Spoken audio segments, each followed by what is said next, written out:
What's up, guys? All right, so we just finished going to Mass, and we don't have any kids this weekend, so we're here on the bayfront in beautiful Corpus Hair Christi. blowing in the wind. So I thought I'd make a video today to kind of tie in what we talked about yesterday. Yesterday we talked about motivation and what happens when you don't have it, how do you get it, that kind of thing. My good friend Zach jumped on and said it takes discipline, right? And so that's basically what I want to talk about today is discipline. I want to share a story about me and an experience that I had when it came to discipline. So, like, what is discipline, right? Discipline essentially is doing when you don't feel like doing something, right? You got to do it anyway, basically, in a nutshell, right? Knowing that it's something that you need to do, you don't feel like doing it, but you got to do it anyway, right? So, like, if I could, I would not brush my teeth, I would not cook, I would not do anything, right? But like we got to do it, right? I have to do it, okay? So discipline is basically doing it anyway, all right? So yesterday, Saturday, I've been in the middle of launching a new program, which I'll talk about later, and my training kind of got put on the back burner, missed a couple of days, and so here we are, Saturday. It's the end of the week, and I literally have to basically cram 2 training days into one, or train on a Sunday, and I hate talking about training on Sundays, which I'm going to talk about that more here in just a second. The rest day. So, basically right now I'm in a program where it's just swings and get-ups, and I'm working on the barbell deadlift. I missed a day of get-ups, and so I had to do back-to-back sessions of get-ups. Guess how many get-ups there were? 10. No, there were 13 get-ups. So a get-up on each side is 1. So basically 26 total get-ups. With a baby bell? With a 48 kilo bell and a 36 kilo bell. I had to do 26 freaking get-ups. With a pretty good size bell. I had to get my barbell deadlifts in. Then I had jiu-jitsu at 12:30. I didn't want to do any of that shit. I did not want to do it, but guess what? I had to do it. I had to do it because, for one, I got to set the example for my family, for my kids. I've got to set the example for my students. And if I sit here and talk about discipline and I talk about doing what you're supposed to do, I can't be here in front of you telling you that you need to be disciplined, that kind of thing. And you have a goal you're trying to accomplish. Right, and I've got a goal. So now I really don't have like a kettlebell goal. So I'm planning my attempts for the Sinister challenge. If you don't know what that is, go to strongfirst.com. All the details are there. Basically, it's 100 swings in 5 minutes or less with a 48 kilo and 10 get-ups, 1 on each side, so 5 rounds total. So if I missed those get-ups and I missed all that, I would miss my goal, right? So discipline is doing what you're supposed to do even when you don't want to do it. That's real motivation, okay? So and if you think about the word motivation, the root word of that is motive. You have to give motive. You have to give a reason why you're doing the things that you're doing. And if I'm yelling at you, I'm sorry, it's this crazy windy here. We're gonna blow away. Crazy windy here in Corpus. But it's a motive is giving a reason for why it is that you're doing what you're doing. Okay, and it has to be a deep emotional reason, not, oh, I want to lose weight because I want to feel better and I want to be healthy. Everybody wants that. We all do. All right? So I'm going to quote something to you that I got from Will Smith. So I wasn't smart enough to come up with this. But I have a playlist of motivational stuff that I listen to rather than listening to music. And it helps me to just go into a different place when I'm training. And so he talks about self-discipline being self-love. Okay? He says, and if you want to be happy in life, you need to discipline yourself, basically, right? In order to be happy in life, you need to love yourself, okay? And to love yourself, you must discipline your behavior, right? So to love yourself, you have to love your body, you have to feed it right, you have to sleep, get plenty of sleep, you need to train it, you need to exercise, you need to lift weights, you need to not be eating out all the time. Right? None of that serves you in any way, form, or fashion. Right? Because the road to sustained happiness is through disciplining your behavior, right? And so I mentioned like talking about effort. So let's talk about effort, okay? This wind is crazy. So talking about effort. So like, how many times have you said this? I know I've said this to myself at times, and you know, if you're struggling or what have you, and you're like, man, I'm trying though, but I'm trying. Guess what? You're not freaking trying. I know, I'm guilty. I'm like, I'm trying. If you think you're trying, you're not trying. Here's why. Here is why.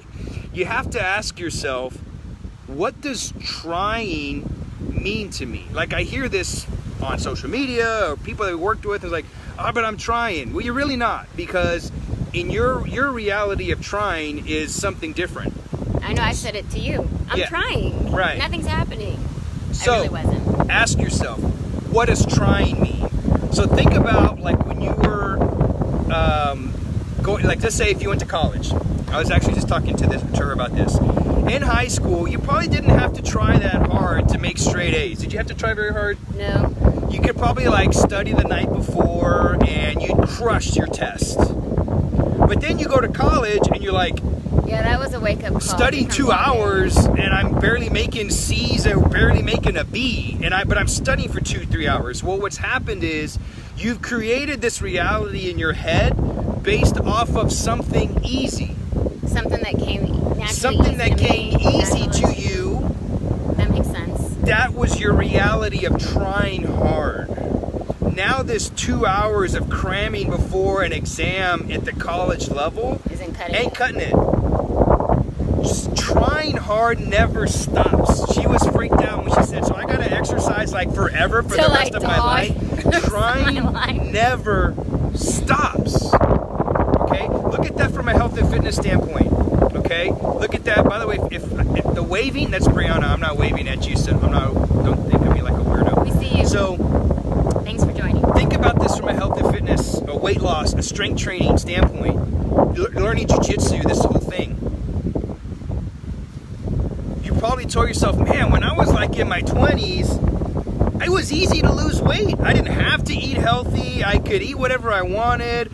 Maybe I'd exercise once or twice a week, like chocolate chip cookies at midnight every Saturday. And if I cut out like a dessert, or if I cut out like soda or whatever, I would lose weight.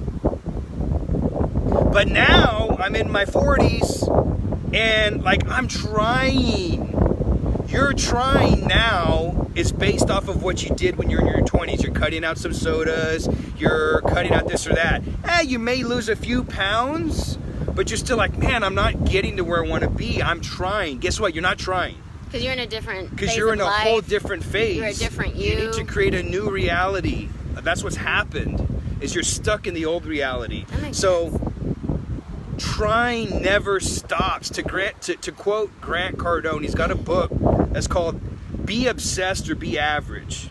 So basically you have to become obsessed with whatever goal it is that you're trying to attain. If that is a strength goal, if that is a weight loss goal, if that's starting a business, if that's whatever, you have to become obsessed with the process, because until you become obsessed to where that's all you can think about, until then you'll never see success. You won't get there. Okay? So I just finished launching a ebook that I started a year ago before my surgery. It's coming to the end. I finally launched it, and I still had way more work to do this week. I didn't want to stay up till 5 and 6 a.m. in the morning. How long did I stay up? Like I'm going to bed as she's waking Went up. up for work. I'm literally going 24 hours a day, and I would sleep 2 hours. I didn't want to sleep. I didn't want to work till 5 or 6 a.m. to get this freaking thing done that I've been working on for a year. You've been trying? I've been trying, right? I didn't want to do that and then get up 2 hours later to run a live video this past Saturday before I taught class at 10 a.m. to do the 26 get-ups and the deadlifts and the swings before jiu-jitsu. I didn't want to do any of that shit. My wife went to take our kids to San Antonio. I was like, you want to come? And if you've never been to my mother-in-law's house, it's like a palace. She doesn't let you do anything. She caters to your beck and call. I love her, right? So I would rather have done that. I was like, you sure you don't want to come with us? Mima's gonna do this and do that. I'm like, dude, I would love to, but guess what? I can't. Because I gotta get this done. And if I don't get this done, everything that I've ever talked about, everything that I've taught my kids, doesn't mean anything. Right? So look, friend, if you're trying, you need to try harder. Okay? You need to discipline yourself. To quote Will Smith again, if you want to be happy, you need to love yourself. And the only way to love yourself is to discipline your behavior. Okay? So I'm going to quote a little Bible scripture for you, so don't freak out. All right? So in the New Testament, in Matthew, he talks about, I'm going to read this. Enter through the narrow gate, for wide is the gate and broad is the road that leads to destruction, and many enter through it. Basically, it's easy to enter through the wide gate, through the wide road. Okay? The way is hard that leads to salvation, essentially. But those that go through the narrow gate, the discipline, only very few will go down because it's uncomfortable. Yeah, it's hard. It's the only way to get to where you want to be is you got to be uncomfortable a little bit. I know some of our students hate it. You're probably going at it But alone. I don't have the ACs on the first half of the day. I know they hate it. Guys, I'm sorry, but there's a reason. You got to get uncomfortable. I like to train it. Me personally, when everybody leaves, I turn the ACs off and then I train. I like to train in the pure heat when it's 100 degrees. Not because I'm trying to torture myself, but because it's freaking uncomfortable. You're always pushing yourself. And the only way to get to the next level is to be uncomfortable. And on every new level, there's a new devil. You got to push the next beat uncomfortable. It's not self-torture. It's not like masochism or anything like that. It's just pushing yourself to be uncomfortable, right? Because that's the only way that you're going to get to where you want to be. Anyway, I'm going on and on. So look, listen here. The road less taken. Right, the road less traveled. So, if you have been trying and you're not getting to your goal, if you're struggling to lose weight, if you're struggling to take back control of your life, that kind of thing, I just launched a new program that I've taken a lot of time on. I worked on it for a year, so I know it's badass. I've had it tested by hundreds of people, and it's got tons of results. That's why I know, again, it's badass. Yeah, they really loved it.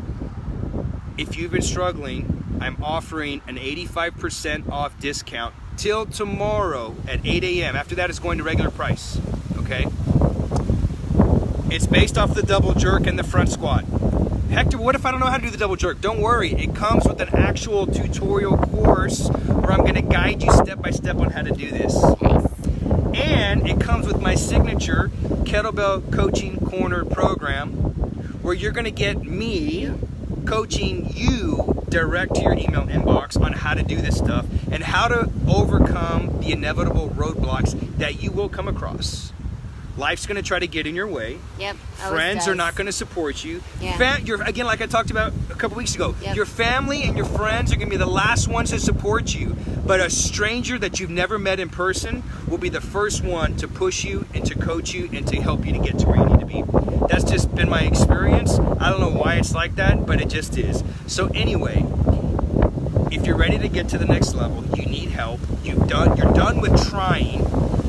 I'm going to drop a link in the comments. You can get this program for 85% off. It's only $67. Oh, that's awesome. And there's tons of bonuses and all kinds of stuff that you're going to get in there. All right? So. And you're coaching. And you're going to get coaching from me. The whole deal. All right? $67. I'm going to drop it in the comment section. If you have questions, drop a comment. Direct message me, whatever, or you can just grab your copy because tomorrow morning, 8 a.m. Central Time, I'm jacking it up to its original price, which is going to be about $97 or more. So take advantage and save, and you get $387 in bonuses. So launch special. Launch special. All right, guys. So I gotta run. super Thank you so much for watching. Thank you so much for tuning in. Tons of people, Dawn, Andrew, Lester, Monica. Thank you everybody for watching, and have a great Sunday, and we will see you guys next week. Bye. Enjoy your evening.